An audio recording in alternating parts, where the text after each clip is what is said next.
Hi friends, ಎಲ್ಲರೂ ಹೇಗಿದ್ದೀರಾ? ಎಲ್ಲರೂ ತುಂಬ ಚೆನ್ನಾಗಿದ್ದೀರಾ ಅಂತ ಭಾವಿಸ್ತೀನಿ. ಇವತ್ತು ನಾನು ನಿಮ್ಮ ಜೊತೆ ಒಂದು ಲಡ್ಡು ರೆಸಿಪಿಯನ್ನು ಶೇರ್ ಮಾಡ್ಕೊಳ್ಳೋಣ ಅಂತ ಇದ್ದೀನಿ. ಮುಂದೆ ಬರುವಂತಹ ಹಬ್ಬಗಳಲ್ಲಿ ನೀವು ಈ ಥರ ಡಿಫ್ರೆಂಟ್ ಆಗಿರುವಂತಹ ಲಡ್ಡುವನ್ನು ಖಂಡಿತ ಟ್ರೈ ಮಾಡ್ಬೋದು. ಇದನ್ನು ಮಾಡೋದು ತುಂಬಾ ಸುಲಭ ಮತ್ತು ತುಂಬ ರುಚಿಯಾಗಿ ಕೂಡ ಇರುತ್ತೆ. ಬನ್ನಿ ಫ್ರೆಂಡ್ಸ್, ಇವಾಗ ವಿಡಿಯೋ ಸ್ಟಾರ್ಟ್ ಮಾಡೋಣ.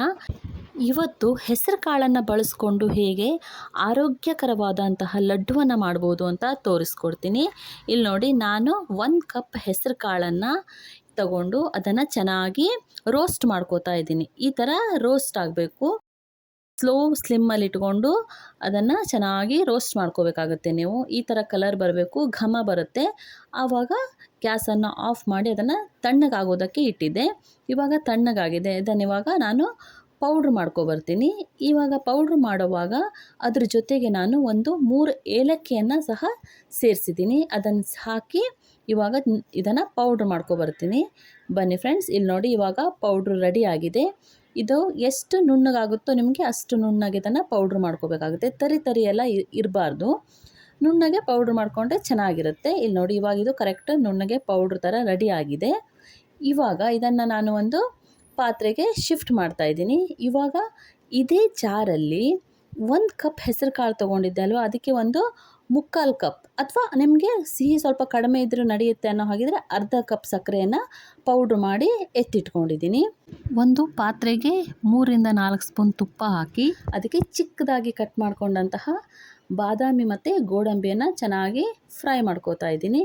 ಇದು ಚೆನ್ನಾಗಿ ಫ್ರೈ ಆದಮೇಲೆ ಇದನ್ನು ಒಂದು ಪಾತ್ರೆಗೆ ಎತ್ತಿಟ್ಟು ಇದೇ ಪಾತ್ರೆಗೆ ಪೌಡ್ರ್ ಮಾಡಿಟ್ಕೊಂಡಿದ್ವಲ್ವ ಹೆಸರು ಕಾಳು, ಅದನ್ನು ಈ ತುಪ್ಪದ ಜೊತೆ ಎಕ್ಸ್ಟ್ರಾ ನಾನು ತುಪ್ಪವನ್ನು ಹಾಕ್ತಾಯಿಲ್ಲ. ಇವಾಗ ಏನು ಇದರಲ್ಲಿ ತುಪ್ಪ ಇತ್ತು ಅದೇ ತುಪ್ಪಕ್ಕೆ ಈ ಪೌಡ್ರನ್ನು ಮಿಕ್ಸ್ ಮಾಡಿದ್ದೀನಿ. ಇವಾಗ ಇದು ಚೆನ್ನಾಗಿ ಮಿಕ್ಸ್ ಆಗಬೇಕು. ಇದನ್ನು ನೀವು ಒಂದು 2-3 ನಿಮಿಷ ಫ್ರೈ ಮಾಡ್ಕೋಬೇಕಾಗುತ್ತೆ. ಆಲ್ರೆಡಿ ಇದು ಫ್ರೈ ಮಾಡಿರೋದೇ, ಆದರೂ ತುಪ್ಪದಲ್ಲಿ ನೀವು ಒಂದು 2-3 ನಿಮಿಷ ಫ್ರೈ ಮಾಡ್ಕೋಬೇಕಾಗುತ್ತೆ. ಇವಾಗ ಫ್ರೈ ಆದಮೇಲೆ ಇದಕ್ಕೆ ನಾನು ಒಂದು ಅರ್ಧ ಕಪ್ ಒಣ ಕೊಬ್ಬರಿಯನ್ನು ತುರಿದಿಟ್ಕೊಂಡಿದ್ದೆ, ಅದನ್ನು ಸೇರಿಸ್ತಾ ಇದ್ದೀನಿ. ಇವಾಗ ಅದನ್ನು ಸಹ ಸೇರಿಸಿ ಚೆನ್ನಾಗಿ ಮಿಕ್ಸ್ ಮಾಡ್ಕೋಬೇಕಾಗುತ್ತೆ. ಇದನ್ನು ಸಹ ನೀವು ಒಂದು 2-3 ನಿಮಿಷ ಇದನ್ನು ಕೊಬ್ಬರಿಯನ್ನು ಹಾಕಿ ಫ್ರೈ ಮಾಡ್ಕೋಬೇಕಾಗುತ್ತೆ. ಇದಿವಾಗ ಚೆನ್ನಾಗಿ ಮಿಕ್ಸ್ ಆಗಿದೆ. ಇವಾಗ ಇದಕ್ಕೆ ನಾವು ಪೌಡ್ರ್ ಮಾಡ್ಕೊಂಡಿರುವಂತಹ ಸಕ್ಕರೆ ಇತ್ತಲ್ವ, ಆ ಸಕ್ಕರೆ ಪೌಡ್ರನ್ನು ಇವಾಗ ಇದಕ್ಕೆ ಸೇರಿಸ್ತಾ ಇದ್ದೀನಿ. ಇದೆಲ್ಲದನ್ನು ಈಗ ನೀವು ಚೆನ್ನಾಗಿ ಮಿಕ್ಸ್ ಮಾಡ್ಕೋಬೇಕಾಗುತ್ತೆ.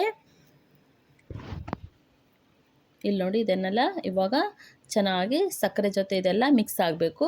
ಸೊ ಇದನ್ನೆಲ್ಲ ಚೆನ್ನಾಗಿ ಮಿಕ್ಸ್ ಮಾಡಿಕೊಂಡು 1-2 ನಿಮಿಷ ಈ ಥರ ನೀವು ಅಲ್ಲೇ ಚೆನ್ನಾಗಿ ಗ್ಯಾಸ್ ಆಫ್ ಮಾಡಿಲ್ಲ ನಾನು, ಗ್ಯಾಸ್ ಮೇಲೇ ಇದನ್ನು ಇವಾಗ ನಾನು ಮಿಕ್ಸ್ ಮಾಡ್ಕೋತಾ ಇದ್ದೀನಿ. ಇವಾಗ ಗ್ಯಾಸನ್ನು ಆಫ್ ಮಾಡಿ ಅದನ್ನು ಪಾತ್ರೆಯನ್ನು ಕೆಳಗಡೆ ಇಳಿಸಿದ್ದೀನಿ. ಇವಾಗ ಅದನ್ನು ನಾನು ಬೇರೆ ಒಂದು ಪಾತ್ರೆಗೆ ಶಿಫ್ಟ್ ಮಾಡ್ಕೋತಾ ಇದ್ದೀನಿ.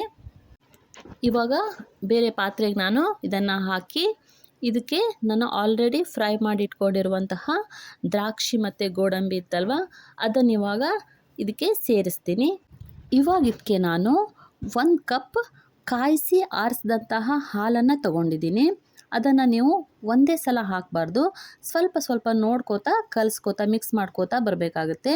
ಇವಾಗ ಹಿಟ್ಟು ಬಿಸಿ ಇರೋದ್ರಿಂದ ಈ ಥರ ಒಂದು ಸೌಟಲ್ಲಿ ನಾನು ಇದನ್ನು ಮಿಕ್ಸ್ ಮಾಡ್ಕೋತಾ ಇದ್ದೀನಿ. ಇವಾಗ ನೀವು ನೋಡಿಕೊಂಡು ಮಿಕ್ಸ್ ಮಾಡ್ಕೋತಾ ಬರಬೇಕಾಗುತ್ತೆ. ನೀವು ಒಂದೇ ಸಲ ಹಾಲನ್ನು ಹಾಕಿಬಿಟ್ರೆ ಅದು ತುಂಬ ತೆಳುವಾಗಿಬಿಡುತ್ತೆ, ಉಂಡೆ ಕಟ್ಟೋದಕ್ಕೆ ಬರೋದಿಲ್ಲ.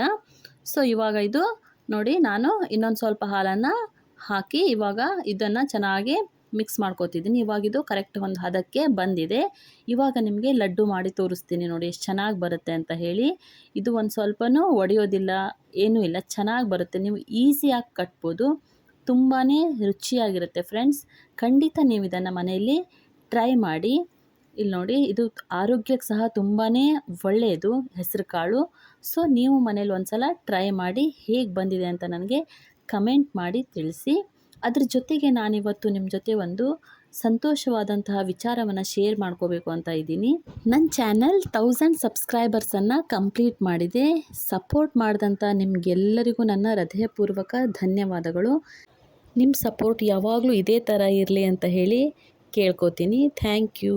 ಧನ್ಯವಾದಗಳು ಫ್ರೆಂಡ್ಸ್.